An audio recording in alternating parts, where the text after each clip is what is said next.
Hey everyone, welcome back to the channel, and wow, do we have a massive story to kick off the offseason properly today, because the first big free agent domino has finally fallen, and it's Hikaru Ito heading to the Tohoku Rakuten Golden Eagles. This move has been rumored for weeks, but now it's official. Rakuten have won the sweepstakes for the best catcher on the domestic market. And honestly, the way this all played out is one of the more fascinating free agency sagas we've had in recent NPB history. Let's start from the beginning so everything makes sense. Hikaru Ito turned 25 this year, which meant he qualified for international free agency, the same right that allowed players like Yoshinobu Yamamoto and Shota Imanaga to head to MLB last winter. Ito had an absolutely brilliant season with the Yokohama DeNA BayStars, throwing out nearly 40% of base stealers, framing at an elite level, and posting a career-high batting line of around .290 with 12 home runs. For a catcher who calls an excellent game and provides plus defense, that kind of offensive output is incredibly rare in Japan. DeNA knew they had something special, but they also knew that once he hit international FA status, keeping him would be difficult, especially with the posting system no longer in play for domestic free agents who earn the full international right. Now here's where it gets really interesting. About 3 weeks ago, reports started leaking out of the United States that an MLB club, and sources say it was a National League team with a clear need behind the plate, had made direct contact with Ito's camp. They were prepared to offer a major league contract, not a minor league deal, something in the range of 3 or 4 years and roughly 12 to 15 million US dollars, which for a 25-year-old catcher with his defensive reputation would have been an absolute steal for that American team. At that point, most of us assumed it was only a matter of time before we saw Ito in an MLB uniform next spring, because the money would have been life-changing and the chance to test himself at the highest level is the dream for so many Japanese players. But then something unexpected happened. Ito and his representatives went silent for almost 2 weeks, and during that radio silence, Rakuten quietly entered the picture in a big way.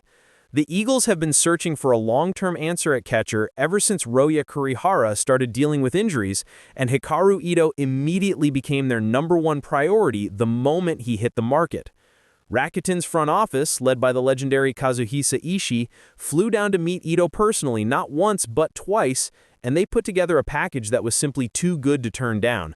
4 years, with the total value believed to be around 1.8 billion yen plus incentives, making it one of the richest contracts ever given to a domestic free agent catcher in NPB history, and crucially, a full no-trade clause and a hefty signing bonus paid up front. That financial security, combined with the chance to be the undisputed #1 catcher for a contending team rather than possibly splitting time or heading to the minors in America, started to sway the decision. There was also the emotional side. Ito is from Sendai, born and raised in the Tohoku region, and anyone who remembers the 2011 earthquake and tsunami knows how much the Rakuten Eagles mean to that community. Ito grew up watching those golden teams of Tanaka, Norimoto, and the 2013 Japan Series champions, and he has spoken openly in the past about how much wearing that Rakuten uniform would mean to him and his family. When you pair that lifelong connection with the fact that Rakuten are coming off a season where they just missed the climax series and are clearly in win-now mode, it created a perfect storm. Turning down MLB is never an easy choice, but for Ito, it came down to quality of life, family, financial security without the uncertainty of adapting to a new country, and the chance to be a hometown hero. For DeNA, this is an absolute gut punch. They offered a competitive extension before the season ended, but it wasn't close to what Rakuten were willing to pay, and once international rights kicked in, they had no way to match without going into luxury tax territory they simply couldn't afford. Now Yokohama have to replace not just Ito's bat, but his elite-level game calling and arm that completely shut down opposing running games. Yasutaka Tobashira is a solid veteran, but he's 35 and coming off an injury-plagued year, and their top catching prospect is still at least 2 years away. Expect DeNA to be very active in the remaining free agent market, or perhaps even look at a trade, because right now there's a massive hole right in the middle of their lineup. For Rakuten, this is a franchise-altering move.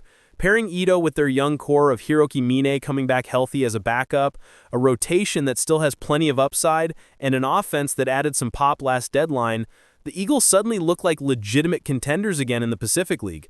Oryx and SoftBank won't be happy about this because a catcher of Ito's caliber changes the entire dynamic of close games, and his presence will make their already strong pitching staff even more confident attacking hitters.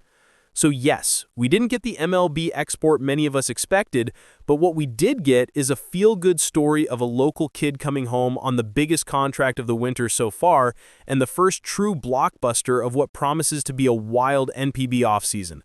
Hikaru Ito to the Rakuten Golden Eagles feels right on so many levels, and I for one cannot wait to see him crouching behind the plate at Rakuten Seimei Park next April, wearing that beautiful crimson uniform in front of his hometown crowd. What do you think about the move? Should Ito have taken the MLB chance, or was staying home the smart play? Drop your thoughts in the comments, smash that like button if you enjoyed the breakdown, and subscribe because we have so much more off-season content coming your way. Until next time, take care.